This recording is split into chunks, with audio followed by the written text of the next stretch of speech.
ஏன் இப்ப ஒன்னு கேட்குற, இப்ப திமுக கூட்டணி இருக்கு. ஏற்கனவே அவங்க 7-8 வருஷமா இருக்கிற கூட்டணி தான்.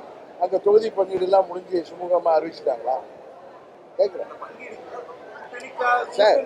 இப்ப புதுசா கூட்டணிக்கு போறப்ப, இப்ப நாங்க ஒரு கூட்டணிக்கு போறோம்னா எங்களுக்கு எத்தனை தொகுதிகள் என்பதை உறுதிப்படுத்தி விட்டு தான் நாங்க புதிதாக அந்த கூட்டணிக்கு செல்ல முடியும். கரெக்டா?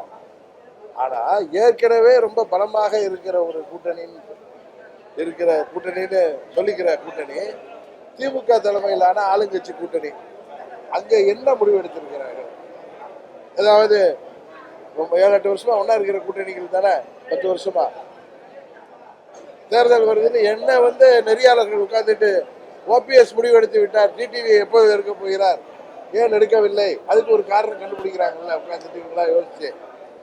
அவர்கள்ட்ட கேட்கிற திமுக கூட்டணிக்கு இத்தனை பலமான கூட்டணிங்கிறாங்க, 10 வருஷமா இருக்காங்கிறாங்க, கொள்கை ரீதியான கூட்டணிங்கிறாங்க.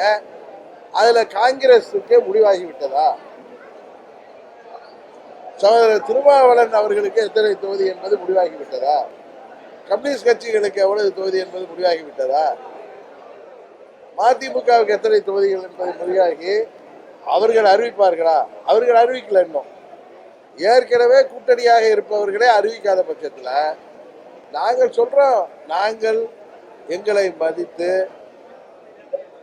நாங்கள் அந்த கூட்டணிக்கு வர வேண்டும் என்று இன்றைக்கு தமிழ்நாட்டில் கூட்டணிக்கு தலைமை தாங்குகிற கட்சிகளும், நான் சொல்றதை நீங்க புரிஞ்சுக்க, நான் கிளியரா சொல்றேன், தமிழ்நாட்டில் இன்றைக்கு இருக்கிற கூட்டணிகளுக்கு தலைமை தாங்குகிற கட்சிகளும், கூட்டணியை உருவாக்குவதற்கு முயற்சி செய்கிற கட்சிகளும் அந்த கூட்டணிக்கு நாங்கள் வர வேண்டும் என்று எங்களை அழைப்பது உண்மை. நாங்கள் இன்னும் முடிவெடுக்கவில்லை.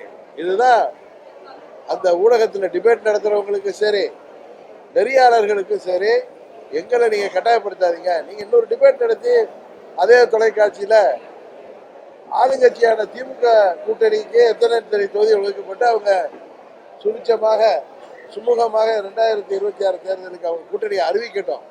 அதற்கு பிறகு நாங்கள் எந்த கூட்டணிக்கு செல்கிறோம் என்பதை நாங்கள் சொல்கிறோம் உங்களுக்கு இந்த நேரத்தில் சொல்ல வேண்டும்.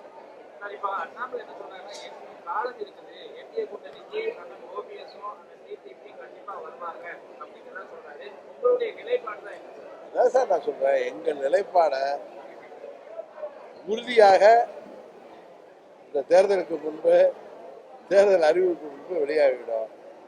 நண்பர் அண்ணாமலை எங்களை தொடர்ந்து தொலைபேசியில் பேசுறப்ப சரி, அவரை நான் நேரடியாக சந்திக்கும் பொழுது சரி, நீங்கள் மீண்டும் என்டிஏவுக்கு வர வேண்டும் என்றுதான் என்னை வலியுறுத்தி வருகிறோம். அதுதான் உண்மை. அதே நேரத்தில் நாங்கள் எந்த முடிவும் இன்னும் எடுக்கவில்லை. இன்னொன்று சொல்றேன், அண்ணன் ஓபிஎஸ் ஒரு முடிவு எடுப்பதற்கா, அண்ணன் ஓபிஎஸ் ஒரு முடிவு எடுக்கிறாருன்னா அது அவங்களுடைய கட்சியின் முடிவு. அதற்காக உடனடியாக அடுத்த நாள் டிடிவி முடிவு எடுக்கிறது யாரும் எதிர்பார்த்தா அது தவறு. நாங்கள் அம்மா மக்கள் முன்னேற்ற கழகம் 2017 நாங்கள் இந்த இயக்கம் அம்மாவின் கொள்கைகளை, லட்சியங்களை தாங்கி பிடிக்கின்ற இயக்கம். நாங்கள் எதற்காக கட்சி ஆரம்பிச்சோங்கிறது எல்லாருக்கும் தெரியும்.